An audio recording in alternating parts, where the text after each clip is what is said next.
विनोद गावस्कर और आज हम इस वीडियो में कंटिन्यूस टेंस को डिस्कस करेंगे। Present continuous tense, past continuous tense और फ्यूचर कंटिन्यूस टेंस को। मेरी पहली वीडियो में मैंने प्रेजेंट इंडेफिनिट, पास्ट इंडेफिनिट और फ्यूचर इंडेफिनिट को डिस्कस किया था और आज हम इस वीडियो में तीनों पार्ट, प्रेजेंट, फ्यूचर, पास्ट, ये तीनों पार्ट के हम कंटिन्यूस टेंस को करेंगे। सबसे पहले की पहचान क्या है, हमें कैसा पता चलेगा कि ये प्रेजेंट कंटिन्यूस टेंस है, ये पास्ट कंटिन्यूस टेंस है या फिर ये फ्यूचर कंटिन्यूस टेंस है। इसके लिए हमने पहचान बनाई है प्रेजेंट कंटिन्यूस टेंस जिस वाक्य के अंत में रहा है, रही है, रहे हैं, रहा हो आ जाए वह प्रेजेंट कंटिन्यूस टेंस होता है और इसमें helping verb is are am का यूज होता है। हेल्पिंग वर्ब किसका यूज होता है? इज आर एम का। फॉर एग्जांपल, वह गाना गा रहा है, रहा है आ गया, पहचान हमने बताई। अवनी फुटबॉल खेल रही है आ गया, हमने according to our identification. Past continuous tense की पहचान क्या है? जिस वाक्य के अंत में रहा था, रही थी, रहे थे आ जाए वह पास्ट कंटिन्यूस टेंस होता है। फॉर एग्जांपल, वह गाना गा रहा था, अवनी फुटबॉल खेल रही थी, रहा था, रही थी आ गई, तो ये पास्ट कंटिन्यूस टेंस हो गया। और पास्ट कंटिन्यूस टेंस में हेल्पिंग वर्ब वॉज वर का यूज होता है। हेल्पिंग वर्ब वॉज वर का यूज होता है। फ्यूचर कंटिन्यूस टेंस की क्या पहचान है? जिस वाक्य के अंत में क्या आ जाए, रहा होगा, रही होगी या रहे होंगे वह फ्यूचर कंटिन्यूस टेंस होता है। और इसमें हेल्पिंग वर्ब क्या लगता है? Shall, will plus be. For example, वह गाना गा रहा होगा, अवनी फुटबॉल खेल रही होगी, तो ये क्या हो गया? Future continuous tense. अब प्रेजेंट कंटिन्यूस टेंस के एग्जांपल करते हैं। फॉर एग्जांपल, वह गाना गा रहा है, he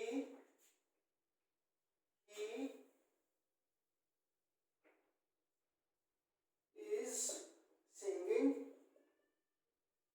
song,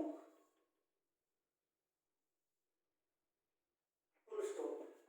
इज लगता है सिंगुलर के साथ, आर लगता है प्लूरल के साथ, एम लगता है आई के साथ। इसी तरह पास्ट कंटिन्यूस टेंस में वह गाना गा रहा था, he was singing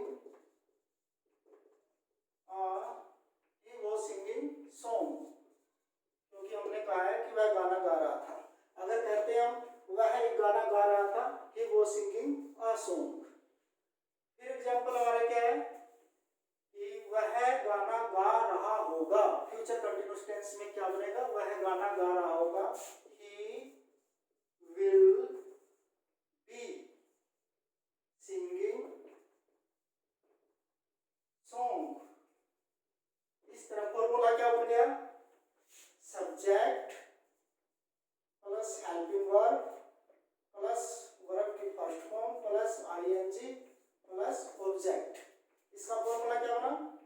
subject plus helping verb plus verb की first form plus ING plus object. और फ्यूचर का फॉर्मूला क्या? फ्यूचर कंटिन्यूस का सब्जेक्ट प्लस शैल विल क्या है? Helping verb plus be plus verb की first form plus ING plus object. ये हमारा सिंपल सेंटेंस हो गया।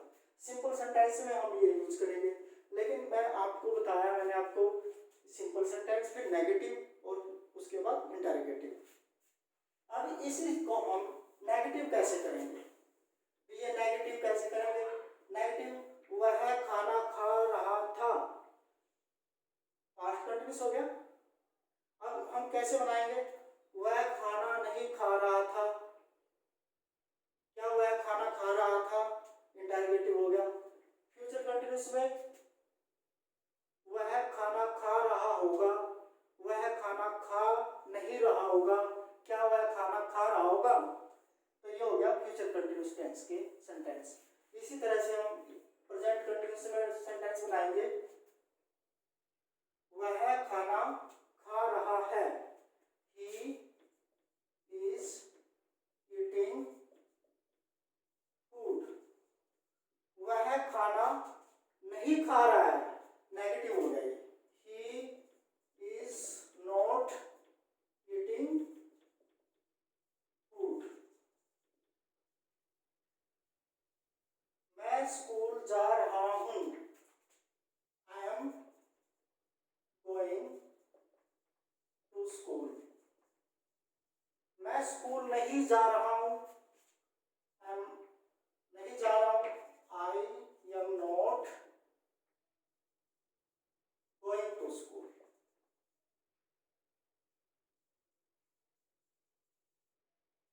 और इंटरोगेटिव हम इसे कैसे बनाएंगे?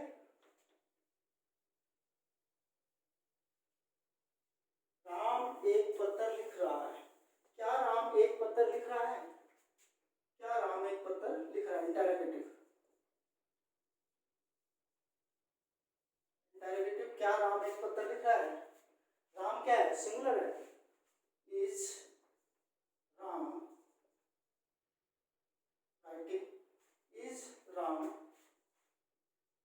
Writing a letter, question mark. इस तरह से इसका फॉर्मूला क्या बना, मैं आपको फॉर्मूला बता देता हूं। सिंपल में प्रेजेंट कंटिन्यूस, नेगेटिव में प्रेजेंट कंटिन्यूस का फॉर्मूला, और इंटरोगेटिव में INTERROGATIV। सिंपल में बना subject plus helping verb plus verb की first form plus ING plus object. और नेगेटिव में subject plus helping verb plus not plus verb की first form plus ING plus object. और interrogative में क्या फॉर्मूला बना, is RM before the subject. हम is RM को सब्जेक्ट से पहले यूज करते हैं। कैसे? Is RM plus subject plus verb की first form plus ING plus object plus question. ये हो गया हमारा प्रेजेंट कंटिन्यूस टेंस। इसी तरह हम अब करते हैं पास्ट कंटिन्यूस टेंस को। पास्ट कंटिन्यूस टेंस में क्या है कि जो काम पास्ट में चल रहा था, जो काम पास्ट में चल रहा था उसको हम पास्ट कंटिन्यूस टेंस कहते हैं। और प्रेजेंट कंटिन्यूस में क्या था, जो काम वर्तमान में चल रहा है, यही डिफरेंस है इसमें। और फ्यूचर में क्या, जो काम कंटिन्यू फ्यूचर में चल रहा होगा वो फ्यूचर कंटिन्यूस टेंस हो जाएगा। इसी तरह से पास्ट कंटिन्यूस क्या करेंगे हम, वह खाना खा रहा था, ही क्या है? Singular, he was eating food। वह कपड़े धो रहा था, he was washing clothes।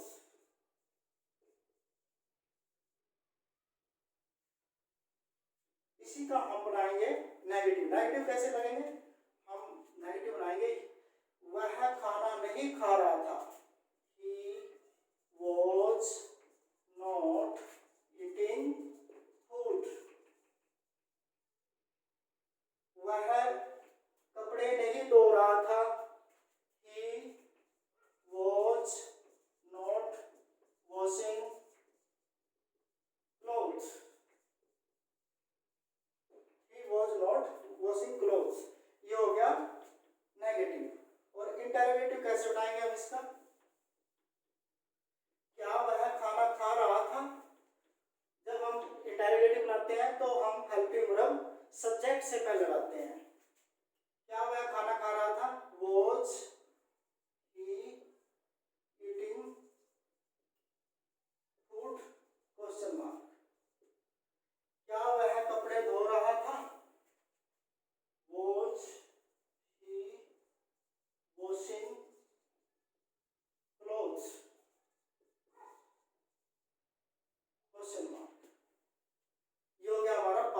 Continuous tense. अब करते हैं फ्यूचर कंटिन्यूस टेंस को। फ्यूचर कंटिन्यूस टेंस में क्या पहचान है? जिस वाक्य के अंत में रहा होगा, रहे होंगे, रही होगी आ जाए, वह फ्यूचर कंटिन्यूस टेंस होता है। फॉर एग्जाम्पल, वह खाना खा रहा होगा, he will be eating food। वह खाना खा रहा होगा। इसी तरह इसका एग्जाम्पल बनेगा नेगेटिव में, वह खाना नहीं खा रहा होगा, he will not be eating food।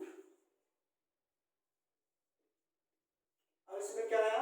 he will not be eating food।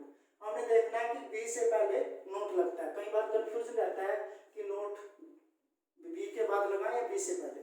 तो बी के से पहले नोट लगता है, will not, shall not, be. इसी तरह हम इसका इंटरोगेटिव कैसे बनेगा? इंटरोगेटिव हम क्या करते हैं? हेल्पिंग वर्ब को सब्जेक्ट से पहले यूज करते हैं। क्या वह खाना खा रहा होगा? Will he be eating food? Question mark. ये हमारा हो गया फ्यूचर कंटिन्यूस टेंस। आज हमने इस वीडियो में बात की है प्रेजेंट कंटिन्यूस टेंस की, पास्ट कंटिन्यूस और फ्यूचर कंटिन्यूस टेंस की। हमने फॉर्मूला बनाया है। क्या फॉर्मूला बनाया प्रेजेंट कंटिन्यूस में? सिंपल में subject plus is are am plus verb की first form plus ING plus object. Negative में क्या फॉर्मूला बनाया हमने इसका? Subject plus is are am plus not plus verb की first form plus ING plus object. Interrogative में क्या formula है? इंटरोगेटिव का फॉर्मूला क्वेश्चन मार्क जिसमें पूछा जाता है उसका फॉर्मूला है is are am before the subject, is are am plus subject plus verb की first form plus ING plus object और प्लस क्वेश्चन मार्क। यह सिंपल का हो गया, नेगेटिव हो गया, इंटरोगेटिव हो गया। मैंने आपको बताया कि मैं आपको सेंटेंस के टाइप बता रहा हूँ कि ये सिंपल सेंटेंस है, ये नेगेटिव है और ये इंटरोगेटिव है। ये प्रेजेंट कंटिन्यूस टेंस का हो गया ना फॉर्मूला। अब करते हैं पास्ट कंटिन्यूस का। पास्ट कंटिन्यूस में आपको पहचान बता दी है, हेल्पिंग वर्ब वॉज वर्ब लगता है। फॉर्मूला क्या बन गया? Subject plus was verb, verb की first form plus ING plus object. जो हो गया हमारा सिंपल सेंटेंस में। नेगेटिव में पास्ट कंटिन्यूस क्या होगा? Subject plus was verb plus not plus verb की first form plus ING plus object. और इंटरोगेटिव जिसमें क्वेश्चन पूछा जाता है, इसमें क्या करेंगे? Was verb before the subject, was verb plus subject plus verb की first form plus ING plus object plus question mark. ये हो गया हमारा पास्ट कंटिन्यूस टेंस का फॉर्मूला, सिंपल का, नेगेटिव का और इंटरोगेटिव का। अब हम बात करते हैं फ्यूचर कंटिन्यूस की। फ्यूचर कंटिन्यूस में जो हेल्पिंग वर्ब है वो शैल और विल लगती है, और शैल और विल के साथ बी का यूज करते हैं। फॉर्मूला सिंपल में क्या बनेगा? फ्यूचर कंटिन्यूस में सिंपल में क्या बनेगा? Subject plus shall will plus be को याद जरूर रखना, प्लस वर्ब की first form plus ING plus object. और नेगेटिव में क्या बनेगा? नेगेटिव में बन गया subject plus shall will not plus be plus verb की फर्स्ट फॉर्म के साथ आईएनजी प्लस ऑब्जेक्ट। और इंटरोगेटिव में, अब इंटरोगेटिव में क्या फॉर्मूला बना हमारा? Shall will before the subject.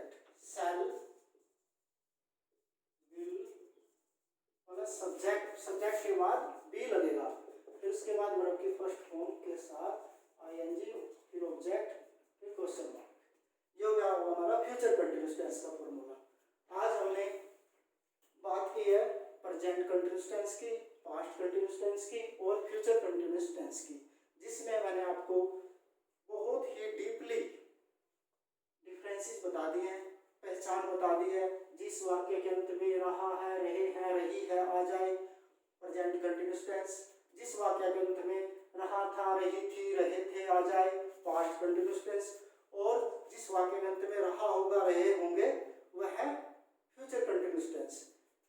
ये इतने एग्जाम्पल, जितने आप ज़्यादा एग्जाम्पल अपनी लाइफ में यूज करोगे टेंसेस के, उतने ही ज़्यादा आप इसमें एक्सपर्ट होते जाओगे। Thank you so very much.